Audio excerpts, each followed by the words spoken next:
bien. En términos amorosos, perfecto. ¿Ya? Todavía me queda un poco bronceado. De las vacaciones, Sí. ¿ya?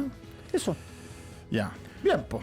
Oye, ¿qué? A ver, me compré el libro de los sesgos Ya. que recomendaste la semana pasada. Fondo de Cultura Económica, Sí. porque tú lo tenías ahí agotado, si no Sí. lo hubiera comprado Sí. en Truman. Pero Fondo de Cultura Económica, me metí a la página por internet y se demoró como una semana en llegar, así que lo estoy leyendo. Muy recomendable. Sí. Muy entretenido. Sí, Muy porque entretenido, sí. estamos hablando fuera de micrófono la cantidad de trabas mentales que tiene uno Impresionante.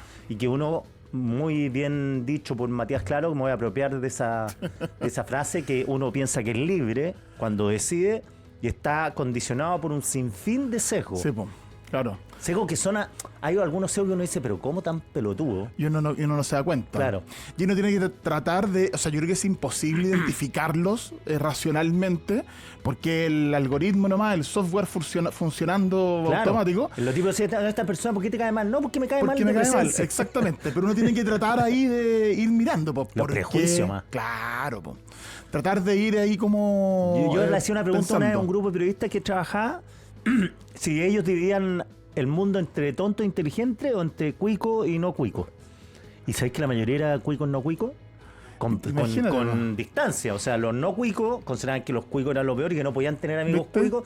Y los cuicos consideraban que los no cuicos ¿Viste? eran insalvables. Y ese es un ¿Viste? prejuicio Total, completo. po, claro, Ajá. total. Pero bueno, así que interesante, pues, porque ahí uno puede contrastar su propia experiencia con este análisis que hace en ese libro Romero, creo que era el apellido, ¿no? Romero, sí, argentino. Un argentino, Sí. el libro Los Secos. Ya, ¿qué nos trae esta semana para seguir Sí, para siguiendo seguir sus recomendando, consejos? fíjate que esta semana ocurrió un pequeño evento que me pareció súper interesante poder comentarlo, porque tiene que ver con lo que le ocurrió a Roberto Saviano. Roberto Qué Saviano, increíble. sí, es un escritor italiano, un periodista italiano en Sí. realidad, que ha escrito muchos libros de no ficción, mucha crónica, ha escrito algunas novelas, pero toda su obra está marcada por haber nacido en Sicilia, en Italia, y estar involucrado, nació en Nápoles, perdón, y estar conectado, estar involucrado, tener a su alrededor el tema de la mafia. Claro. ¿Sí? Escribir de eso. Y escribir de eso. Con todos los riesgos que ello conlleva. Exactamente. El primer libro que él escribió, de hecho, se llama Gomorra, Que buenísimo. que es una investigación de justamente la mafia italiana, de la Cosa Nostra, creo que es que... Claro, pues son tres: la Dragheta, Calabresa, la mafia, la típica, la siciliana, La siciliana, la del sí, Padrino, exacto. y la napolitana, si no me equivoco, es Sí, la Cosa Nostra. Es la Cosa Nostra, Sí. justamente. Y él investiga sobre eso y cuenta... La Camorra siciliana. La Camorra. Él investiga y cuenta sobre la Camorra. Y fue tan escandaloso la investigación que él hizo en términos de lo que devela la relación con los políticos, la relación con el Poder Judicial, la relación con la policía. Los negocios que tenían. Los negocios, una Saviano cuestión... contaba en Sí. ese libro que los tipos chatarra nuclear Sí, ponen un vertedero sí. y esos son los negocios de las carreteras. O sea, eso que tú mencionas de la chatarra nuclear es súper interesante porque Saviano lo pone como ejemplo de que al final la mafia o lo ilegal también se aprovecha de aquellos que quieren hacer la corta, en el fondo, Claro. que quieren pegarse la pasada. Entonces cuenta que empresas del norte de Italia, que son como... Italia está dividido en norte y sur en términos Los ricos y los pobres. Maradona... Los cuicos y los no cuicos. Los cuicos y los no cuicos. Maradona salió campeón con Nápoles, que era del sur, y fue el gran triunfo sobre la potencia del norte, ¿no? Entonces, lo que pasaba es que empresas del norte le vendían a empresas que eran claramente fachada de la mafia, que trataban residuos y cosas así, los desechos, y estos gallos llegaban y los tiraban a los ríos, a los lagos del sur, les daba lo mismo. Y las empresas sabían eso y se hacían las lesas. Claro.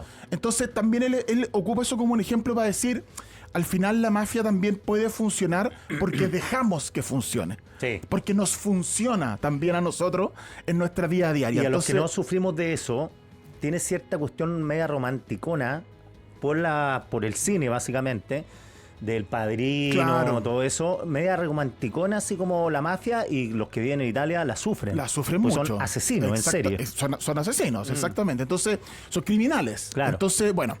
Entonces Saviano escribe este libro y en una cuestión que es, y lo quise traer pensando un poco en lo que nos está ocurriendo en Chile, sobre todo lo que nos pasó ahora con la orden de detención, Sí, que después pues, no pasó, que no es primera vez que pasaba, se dijo ahora, entonces, como tener conciencia, los que somos ciudadanos, los que nos interesa la democracia, los que nos interesa que el país sea un lugar apto para vivir en paz, que tenemos que exigirle nosotros a nuestros representantes que en estos temas sean intransigentes. O sea, el tema de la mafia, el crimen organizado, tiene que ser enfrentado por todos los organismos, por los ciudadanos, por los poderes, y no puede haber medias tintas en eso. Y Saviano lo que cuenta en este libro, lo que le pasó a Saviano, perdón, es que en el juicio... en el juicio que fue, no, pero en el juicio que se activó a partir de Gomorra, porque Gomorra permitió que hubiera una reactivación de la persecución a la mafia, y hubo un juicio. En ese juicio, uno de los capos de la mafia y su abogado amenazaron a Saviano en el estrado. Claro. O sea, dijeron, nosotros aquí vamos a perseguir a la gente Saviano que da denunciado. anda fondeado. Y desde ese día, él tuvo que fondearse. Claro. Bueno, ¿qué pasó? Que esta semana, después de no sé cuántos años, 20 años, 15 años, una cosa así, salió la sentencia que condenaba a ese capo de la mafia y a ese abogado por los delitos de amenaza en contra de Saviano, y fueron condenados 2-3 años de cárcel. Ya estaban presos hace rato. A moco tendido. Pero es conmovedor ver a Saviano cuando los jueces dan la sentencia, cómo él se pone a llorar desbordado, y él explica después en la conferencia de prensa que a él le robaron la vida en el fondo, porque lo que le pasó fue que no puede vivir en Italia, tiene que cambiarse a cada rato, anda con guardias para todos lados. Fíjate que un dato: en Italia había un gobierno más de derecha, no sé, que en algún momento Saviano ha denunciado cosas de ese gobierno y lo han amenazado con quitarle la guardia. Que en el fondo es una manera de decirle, sigue y vamos a dejar que te maten. Claro. Entonces es horrible lo que le ha pasado a él. Y bueno, y no quería dejar pasar la oportunidad, a propósito de esta historia de Saviano, del último libro que tenemos de él en español, que se llama Los valientes están solos. Lo voy a mostrar allá a la cámara. Por favor, camarita amiga, sí, Los valientes están solos. Ese señor de colores que usted ve ahí, un mural de Giovanni Falcone. Que era el juez que investigó a la mafia, lo mataron. Justamente, él es un juez, Giovanni Falcone, que siciliana, es una historia, la mafia siciliana. Exactamente, es una historia también igual de fascinante y conmovedora de lo de Gomorra, porque lo que cuenta en este libro, Los valientes están solos, es una biografía de Giovanni Falcone, que es un juez que lo asesinaron 5 o 6 años después de lo que se llamó el Maxi Proceso, que fue un juicio muy, muy grande que Giovanni Falcone llevó adelante junto a otros fiscales, junto a otros jueces, pero que fue uno de los juicios más grandes en contra de la mafia y logró condenar y encarcelar a un montón de criminales. Cosa curiosa, después en las apelaciones y en eso, había un juez que era corrupto, que le decían el mata sentencia, los capos de la mafia, porque el tipo se dedicaba a anular las sentencias y a dejarlos libres. Entonces, por eso les digo yo que aquí hay un tema que tiene que ver con todas las instituciones, ¿no? Que es una cuestión que un país, hay un título, un capítulo que dice: si una tierra necesita un superhéroe, es un drama. En el fondo no necesitamos superhéroes, necesitamos que esta cuestión sea ordenada y funcione. Pero Italia, ¿sabes que Italia no funciona sin la mafia? Digo, hay tanta plata involucrada que tú sacas esa plata a la mafia que es imposible. Pero ya, si fuese posible, el país se desfonda. Está ligado con el Vaticano, con el poder, con los partidos políticos, con el fútbol. Así es. Todo está permeado por la mafia. Mira, y te quiero leer ¿y por qué lo pensé con Chile? Mira, en la página 50 de este libro ocurre, lo que hace Saviano en este libro es contar la vida de Falcone y contar el proceso de investigación del Maxi Proceso, y va haciendo una investigación muy profunda, pero va ficcionalizando algunas cosas, diálogos, cosas así. Pero él tiene una bibliografía de todo lo que él de dónde sacó la fuente. O sea, es muy, muy documentado todo lo que él cuenta. Lo que es ficción está muy bien basado, ¿ya? Y uno de los capítulos cuenta la historia de un policía que se llama Boris Giuliano, un policía italiano que fue uno de los primeros policías italianos en estudiar en el FBI, y que él tenía la tesis de follow the money, de seguir el dinero. Claro. Y él va a entrevistarse con el dueño de un banco en donde depositaron $300,000 y el dueño del banco no hizo nada.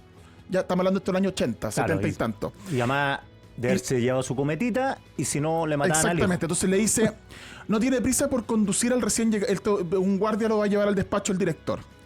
Entre policía y banquero existe siempre esa barrera fina y maleable que es el secreto bancario. Un fetiche viejísimo pero que se resiste a desaparecer. Hay cuentas bancarias que son como una olla que nadie quiere destapar. Y más adelante cuenta una frase de Giovanni Falcone que dice: el verdadero talón de Aquiles de las organizaciones mafiosas es el rastro que dejan los grandes movimientos de dinero ligados a las actividades criminales más lucrativas. Claro, que mucha plata. Entonces, ¿qué estamos esperando? Eh. Pero bueno, entonces Los Valientes están solos. Ya, Saviano, recomendable totalmente. Totalmente. ¿Ese lo tienen en Truman? Sí, además que este libro es del año pasado, es del 2024, pero la historia de Falcone es impresionante. Sí, no, impresionante. Lo mataron, él iba de visita, iba a viajar a ver a un amigo, una madre con su señora. Los policías no querían ser guardias de Falcone. No querían ser ¿cómo se llama? La escolta. Los escoltas de Falcone, porque estaba tan amenazado de muerte que les daba miedo. ¿Y sabéis cómo lo mataron? Volaron un puente. El tipo iba en el auto camino al aeropuerto y volaron un puente. Mataron a todos los que iban dentro del auto, a 3 escoltas. Es una locura. Y cuentan como dato. Cáchate la cuestión de Italia, lo terrible que era. Que los fiscales, los jueces se reunían cada cierto tiempo a contarse en qué estaban cada uno de sus casos, porque si algunos lo mataban, para que los otros supieran en qué estaba. Terrible. Entonces, no sé, terrible. Bueno, Los Valientes están solos de Roberto Saviano, una historia que, la verdad, creo que no hace bien aquí leer ahora en Chile. ¿Qué más? Segundo Recomendado de hoy día. Hayley Campbell, Todos los vivos y los muertos. Personas que han hecho de la muerte su trabajo. Ah, mira. Este libro, creativo. te voy a decir una cuestión, te lo quiero confesar, Mujica. Yo en alguna ocasión, a mí me interesa mucho el tema de la muerte, me parece muy interesante como entender, leer, ¿Sí? Me gusta mucho. Y en algún momento pensé en hacer algo como con cómo se irá a trabajar con la muerte. Y se me ocurrió, porque hace muchos años atrás, mi hermana tenía una perrita que estaba muy enferma y la tuvo que dormir.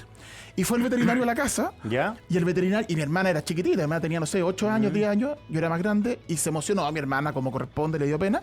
Y el veterinario yo lo caché un poco emocionado también, porque era una niña que estaba perdiendo a su mascota, ¿cachai? Y le pregunté y le dije, ¿por qué? Bueno, o sea, ¿cuánto tiempo lleváis haciendo esto? ¿Cachai? Y me dijo, es que no puedo con esta cuestión. Ver un niño que sufre por una mascota, no lo resisto. Yo le pregunté, pero ya llevaba tiempo haciendo. ¿cuánto lleváis siendo veterinario? ¿Cuánto te ha tocado? Infinito, me dice. Mucho. Qué dolor, güey.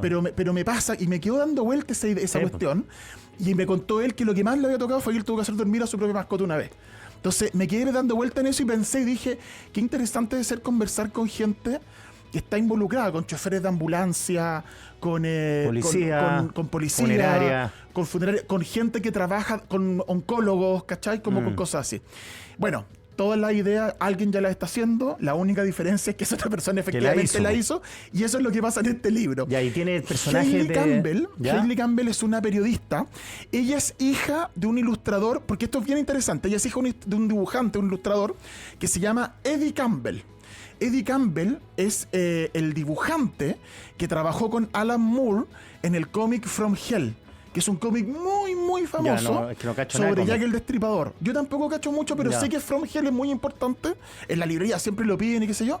Y que es un cómic muy importante sobre Jack el Destripador. Y ella cuenta en este libro, que es lo que tiene interesante, tiene un prólogo bien largo, donde ella cuenta cómo se acercó al tema de la muerte. Y era porque el papá dibujaba.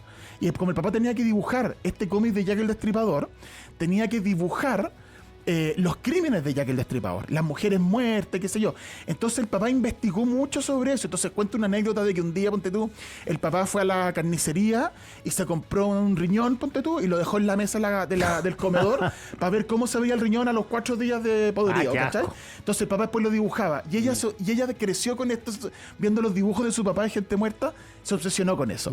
Y con este libro hace esa pega de ir a conocer e involucrarse en este mundo. Y es como un reportaje, ¿no? Es un libro de crónicas de no ficción. Claro. Va a trabajar a una funeraria. Ya. Y conoce a la dueña de la funeraria, que es una mujer que llegó a trabajar en una funeraria así como muy de casualidad, y le dice así como, ya, ¿queréis trabajar acá? Vente en la noche y prepara un cuerpo para un funeral. Y tiene que ir y lavarlo y vestirlo y hablar de todo eso. Después, ponte tú, se junta, no sé, pues con un médico, ¿cachai? Y va a conversar con hay una muy interesante que es con un tipo que hace máscaras mortuorias. Entonces explica y dice de los pocos que quedan que hace máscaras mortuorias. Y habla de eso, de la máscara mortuoria, del valor que tenían las máscaras mortuorias hace muchísimos años atrás, cuando no habían fotos y qué sé yo. Claro. Era la última foto de la persona que moría, ¿cachai? Sí, mi papá murió en febrero ahora. ¿Ya? Claro, y el proceso no me había tocado ni una persona cercana, porque mis abuelos murieron cuando yo era chico. El proceso, por ejemplo, los señores que van de la funeraria, que tenéis que vestirlo. Después que pidió mi papá a incinerarse, te topáis con que tuvimos que tenerlo como una semana. Me da risa ahora porque es risible. Una semana muerto ahí porque el Ceremi que tiene que dar la orden está de vacaciones. ¿Ah? Imagínate la permisología mortuoria. O sea, imagínate. Pero hay una cadena, o sea, los doctores. Que te empiezan a decir, oye, ¿puedo o no puedo desconectarlo? Bueno, eso que nombraste tú, la cadena, ella explica, porque ella no lograba entender cómo estas personas se veían muy tranquilas en su pega y le llamó la atención y se le prendió la ampolleta cuando el tipo de la máscara funeraria dice, sí, que en realidad yo hago esta máscara, pero para mí es como hacer una escultura, pero yo no podría trabajar, ponte tú, haciendo tumbas, lo encuentro súper tétrico. Y el gallo que hace tumbas dice, no, yo no podría trabajar vistiendo, en la funeraria vistiendo el muertito, me haría cosas. Del cementerio no podría ser doctor. ¿Cachai? Entonces pero al final todos son parte de esta cadena. Entonces ella explicaba que curioso que la vinculación con la muerte de cada uno de ellos era como súper anichada, y claro, específica, como en su nicho y en su cuestión, pero el resto no. El resto me parece, ¿cachai?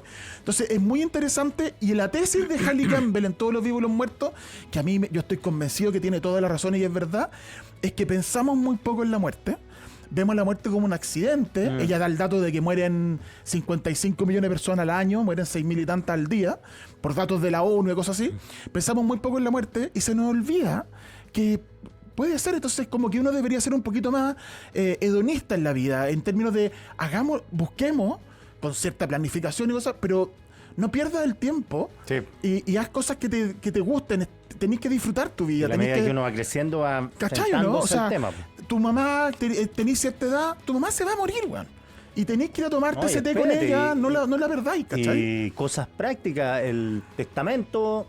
Lo dice en el libro. A los 60, 65 años, que uno pensaba a los 40, el testamento me no, me tengo que ver si me pasa algún accidente. Cuando tiene hijos, las cuentas corrientes tengo que dejarlo todo clarito donde están. Ella dice lo mismo en el libro, como en términos de hacernos cargo de eso. Cosas y ella prácticas. cree, al final en un epílogo habla de que su gran aprendizaje respecto a esto es que la gente que trabaja con la muerte es más tranquila, es más pausada, vive menos estresada. Mira. Porque se dan cuenta de eso. Bueno, y lo último, rapidito para despedirme, una joyita, Rachel Cusk Desfile. Ella es una escritora bien conocida, de hecho es una novelista, pero se hizo muy famosa por un libro de no ficción que se llama Un trabajo para toda la vida, donde el año 2000-2001 lo publicó hace mucho rato ya. Es un libro sobre la maternidad ese. Y ella habla de ser madre y se lee como una novela de terror. O sea, habla así como, no, esta cuestión, pero muy honesta, no lo dice así como, no lo dice como un juicio, sino que es muy honesta. Hoy día he dormido horas y mi hijo no sé qué, ¿cachai? Sí, pues. Y ese libro generó mucha polémica, pero ella decía, oye, yo lo único que estoy haciendo es decir lo que yo viví y esto es lo que me pasa. Y tiene un tema ella con lo femenino, feminista, con la mujer, y en este libro que se llama Desfile, lo que ella cuenta son 4 capítulos donde habla de la relación de la mujer con el arte. Es una novela, está inspirada en algunos artistas, pero es la relación de la mujer con el arte, pero como desde la segunda parte. O sea, por ejemplo, cuenta la vida de un hombre artista. Todos los artistas se llaman G, no está individualizado ninguno, pero es como un gallo que es artista y súper cómodo, y la mujer es la que lleva la pega. Y ella es la que está a cargo de la casa, ella incluso es la creativa. Ella de repente le da una buena idea, pero no tiene tiempo, entonces el gallo la desarrolla y ella no, ¿cachai? Y está basado en casos reales, incluso algunos de esos. Entonces es bien interesante cómo Rachel Cusk en su carrera ha construido una mirada de lo femenino y del feminismo, mirando a la mujer, y en este caso en Desfile, a través de la relación con el arte, súper interesante, y descubren a Rachel Cusk, Un trabajo para toda la vida, gran libro. Así que Rachel Cusk, Desfile, Todos los vivos y los muertos, Hailey Campbell, Los valientes están solos, de Roberto Saviano. Pamela Zamorano pregunta, Matías, y primer párrafo. Estamos grabándolo, ayer grabamos, hoy día grabamos, grabamos el martes, grabamos hoy día, grabamos mañana. Es como jueves, el Consejo de Monumentos Nacionales. Jueves 24 de julio, jueves 24 de julio se estrena. Jueves 24 de julio, Pamela Zamorano, Silvia Gá. Hola, Matías C. Hola, Silvia. Lisa Malia, muy bien. Ja, ja, ja, ja, Lisa Malia. Mire. Bien la Eso. comunidad. Bien. Ya. Nos vemos. Un Nos abrazo. vemos. Chao, chao. Chao.